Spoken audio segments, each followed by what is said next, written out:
Hello friends, எல்லாருக்கும் வணக்கம். Welcome back to homely princess channel. இன்றைக்கி நம்ம சேனலில் குழந்தைங்கள் சீக்கிரமாக தவழறதுக்கு என்னெல்லாம் பண்ணலாம், சின்ன சின்ன டிப்ஸ் அண்ட் ட்ரிக்ஸ் எல்லாம் பார்க்கலாம். அதுக்கு நீங்கள் என்ன பண்ணணும், இதை பற்றிலாம் நம்ம டீட்டெயிலாக இந்த வீடியோவில் பார்க்க போகிறோம். ஸோ வீடியோவை ஃபுல்லாக ஸ்கிப் பண்ணாமல் பாருங்கள். வீடியோக்குள்ளே போகிறதுக்கு முன்னாடி நம்ம சேனலை நீங்கள் புதுசாக பார்க்குறவங்களா இருந்தீங்கன்னா ப்ளீஸ் மறக்காமல் சப்ஸ்கிரைப் பண்ணி வச்சுக்கோங்க. கூடவே பக்கத்தில் இருக்கிற பெல் பட்டனையும் நீங்கள் கிளிக் பண்ணி வச்சுக்கிட்டிங்கன்னா நான் போடக்கூடிய எல்லா வீடியோஸையும் நீங்கள் மிஸ் பண்ணாமல் பார்க்கலாம். உங்களுக்கு என்ன டவுட் இருந்தாலும் என்னை கமெண்ட் செக்ஷனில் கேளுங்க. அதே மாதிரி உங்களுக்கு ஏதாவது வீடியோஸ் வேணும்னாலும் எந்த மாதிரி வீடியோஸ் வேணும்னு எனக்கு சொல்லுங்கள், நான் உங்களுக்காக வீடியோ மேக் பண்ணி போடுறேன். ஓகே ஃப்ரெண்ட்ஸ், வாங்க இப்போ வீடியோக்குள்ளே போகலாம்.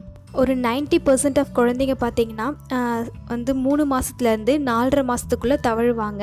அப்படி தவழலைன்னா 5 மாதத்துலேருந்து 5.5 மாதம் இது மேக்ஸிமம், இதுக்குள்ளே தவழுவாங்க. ஸோ சில குழந்தைங்க அதுவும் பார்த்திங்கன்னா தவழாமலே முட்டி போட்டு நவுந்து போவாங்க, இல்லைனா தவழாமலே நிற்க ஆரம்பிச்சிருப்பாங்க, தவழாமலே நடக்க ஆரம்பிச்சிருப்பாங்க. இந்த மாதிரி குழந்தைங்களாம் இருந்தாங்கன்னா ஒன்றும் பயப்படாதீங்க. என் குழந்தை தவழாமலே முட்டி போட்டு நடக்க ஆரம்பிச்சிட்டாங்க, அதனால் பிரச்சனை இல்லையா சில பேர் கேட்டிங்க. அப்படிலாம் ஒன்றுமே இல்லை, நீங்கள் பயப்படாதீங்க. இப்போ குழந்தைங்க தானாகவே திரும்பி குப்புற விழுந்து தவழ்ந்து போகிறதுக்கு என்னெல்லாம் நம்ம பண்ணலாம், நம்ம அவங்களுக்கு என்னெல்லாம் ஹெல்ப் பண்ணலாம் அப்படின்றத சொல்கிறேன். இதில் முழுக்க நீங்கள் தான் அதாவது அம்மா தான் குழந்தைக்கு ஹெல்ப் பண்ணணும். இதில் அதாவது குழந்தைக்கு நல்லா ஃபீட் பண்ணுங்கள். குழந்தைக்கு தாய்ப்பால் ரொம்ப முக்கியம். அவங்க தாய்ப்பால் நல்லா குடித்தாலே நல்லா ஹெல்த்தியாக இருப்பாங்க. அதுலேயே தேவையான ப்ரோட்டீன் எல்லாம் கிடைக்கும். ஸோ நீங்கள் அதுக்காக என்ன பண்ணணும்னா நல்லா ப்ரோட்டீன் நிறைஞ்ச சாப்பாடாக நிறைய சாப்பிட்ணும். பருப்பு வகைகள் சேர்த்துக்கோங்க, பாசிப்பருப்பு இல்லை வேக வச்ச கொண்டைக்கடலை. அதே மாதிரி அயன் சத்து நிறைஞ்ச சாப்பாடும் நீங்கள் நிறைய சாப்பிட்ணும். கீரை சாப்பிடுங்க. இந்த மாதிரி நிறைய சாப்பாட்டில் சேர்த்துக்கோங்க. நீங்கள் நல்லா ஹெல்த்தியாக சாப்பிட்டா தான் அதுக்கான சக்தி அந்த தாய்ப்பாலில் இருக்கும். அது குழந்தைக்கு போகும்போது அவங்களுக்கு தேவையான எனர்ஜி கிடைக்கும். ஸோ அவங்களுக்கு கொஞ்சம் இந்த மாதிரி திரும்பி குப்புற விழுறதுக்கு கொஞ்சம் எனர்ஜியாக இருப்பாங்க, கொஞ்சம் நல்லா ஹெல்த்தியாக இருப்பாங்க.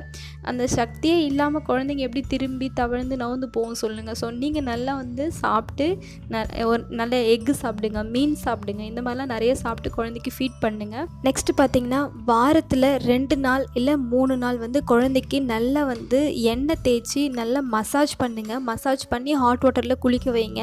நீங்கள் மசாஜ் பண்ணும்போது ரொம்ப முக்கியமான விஷயம் என்னென்னு பார்த்தீங்கன்னா கை கால் இதெல்லாம் நல்லா நீவி விட்டு நல்லா குளிக்க வைக்கணும், நல்லா மசாஜ் பண்ணணும். இந்த மாதிரி நீங்கள் ஒரு 10 நிமிஷம் மசாஜ் பண்ணிவிட்டு குளிக்க வைங்க போதும். சில குழந்தைங்களுக்கு சளி பிடிக்கலாம். அதனால் நீங்கள் என்ன பண்ணுறீங்கன்னா லைட்டாக அந்த எண்ணெயை ஹீட் பண்ணிவிட்டு, ரொம்ப கொதிக்கக்கூடாது, லைட்டாக உங்கள் கை பொறுக்கிற சூடு இருந்தால் போதும்.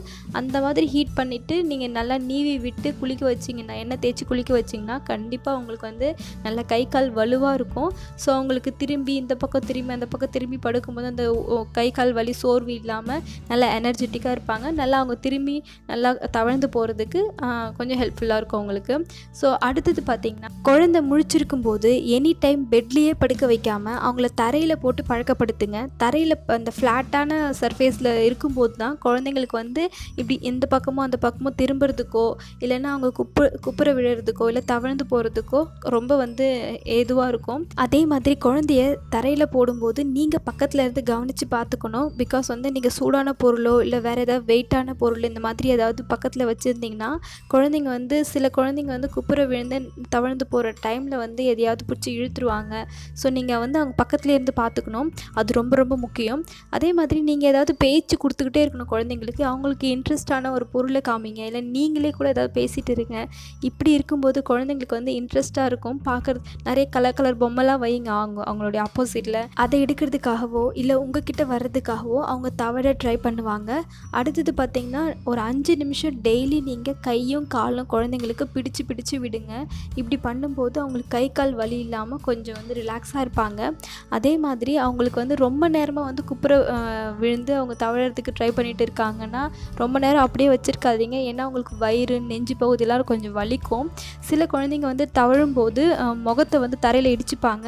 அப்படி பண்ணாமல் சேஃபாக அவங்கள பார்த்துக்கோங்க. துண்டோ இல்லைனா பெட்ஷீட்டோ கொஞ்சம் மடித்து போட்டு ரொம்ப ஹைட்டாக இல்லாமல் கொஞ்சம் ஃப்ளாட்டான சர்ஃபேஸில் நீங்கள் இந்த மாதிரி பெட்ஷீட் மடித்து போட்டு வச்சிங்கன்னா அவங்க இடிச்சிக்காமல் கொஞ்சம் சேஃபாக இருப்பாங்க. ஸோ இதெல்லாம் நீங்கள் ட்ரை பண்ணுங்கள். குழந்தைங்க சீக்கிரமாக எந்த ஒரு பெயினும் இல்லாமல் தவழ ஆரம்பிப்பாங்க. ஃப்ரெண்ட்ஸ், உங்களுக்கு இந்த வீடியோ பிடிச்சிருக்குன்னு நினைக்கிறேன். நெக்ஸ்ட் வீடியோவில் பார்க்குறேன். பாய்.